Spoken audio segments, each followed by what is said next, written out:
Hamida. Dan saya Rika Muda Maulani, kami berdua dari tim Kontra. Kami dari kelompok C ingin mendebatkan teori evolusi Darwin dan keruntuhan teori evolusi Harun Yahya. Evolusi dalam kajian biologi berarti perubahan pada sifat-sifat yang mewariskan suatu populasi organisme dari satu generasi ke generasi berikutnya. Dilansir dari Ensiklopedia Britannica 2015, semua budaya manusia telah mengembangkan penjelasan mereka sendiri tentang asal-usul dunia dan manusia serta makhluk hidup lainnya. Banyak tokoh-tokoh yang mengembangkan pemikiran tentang evolusi. Salah satunya Charles Robert Darwin. Konsep ini muncul bukan dari sejarah, melainkan dikemukakan berdasarkan pada hasil-hasil penelitian serta pengamatan terhadap persamaan dan perbedaan dalam struktur dan fungsi dari berbagai bagian dunia. Di antaranya adalah hasil penelitian dan pengamatan Charles Darwin.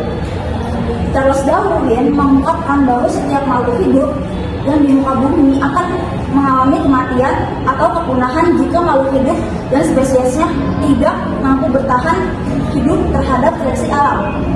Darwin berpendapat bahwa spesies mengalami variasi alami dan melalui seleksi alam, individu dengan adaptasi terbaik bertahan dan bereproduksi, menghasilkan spesies baru seiring waktu. Tapi anggapan ini sangat keliru sebab teori ini ternyata lebih dari sekedar konsep biologi. Teori evolusi telah menjadi fondasi sebuah filsafat yang menyesatkan sebagian manusia. Banyak ilmuwan modern yang tidak setuju dengan teori Darwin, salah satunya Harun Yahya.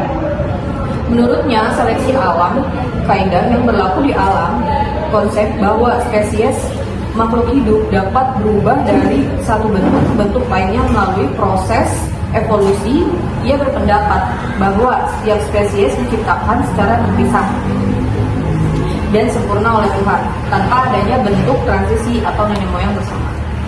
Tetapi, terdapat fosil yang membuktikan teori Darwin dengan jelas. Fosil kuda dari masa ke masa menunjukkan perubahan morfologi kuda, seperti perubahan bertahap dari kaki berjari banyak menjadi kuda modern berkuku tunggal, disertai adaptasi gigi untuk makan rumput. Selain itu, fosil Megatherium atau kukang tanah raksasa yang ditemukan Darwin di pantai Argentina menunjukkan hubungan evolusioner dengan spesies modern. Oleh karena itu, bukti fosil ini mendukung teori bahwa spesies berubah secara bertahap melalui seleksi alam. Harun Yahya mengatakan tidak adanya bukti peralihan makhluk hidup, tidak mungkin berubah dari satu bentuk ke bentuk yang lain. Semua fosil yang ditemukan membuktikan bahwa semua makhluk hidup yang muncul di bumi secara tiba-tiba dalam bentuk yang lengkap. Bagian evolusi yang paling ditentang oleh Harun Yahya adalah penjelasan bagaimana manusia merupakan bentuk evolusi dari kera.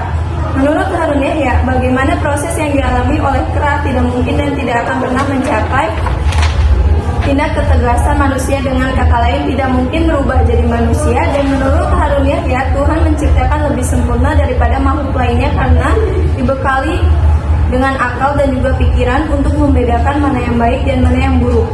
Tetapi, dalam bukunya yang berjudul The Origin of Species by Means of Natural Selection yang dipublikasikan pada tahun 1859, Darwin tidak pernah membahas revolusi manusia.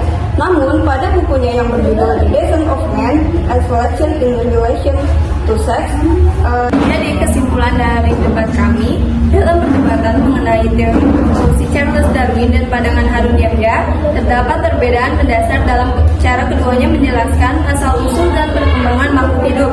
Di satu sisi, teori Darwin didukung oleh bukti ilmiah seperti seleksi alam, fosil transisi, dan analisis genetik yang menunjukkan perubahan bertahap pada spesies selama jutaan tahun. Di sisi lain, Harun Yahya menekankan pandangan kreasionisme di mana makhluk hidup diciptakan secara langsung oleh Tuhan tanpa adanya proses evolusi. Namun penting untuk memahami bahwa teori evolusi adalah hasil dari penelitian ilmiah yang terus berkembang dan didukung oleh bukti konkret. Sementara pandangan Harun Yahya lebih bersifat teologis dan berdasarkan keyakinan agama.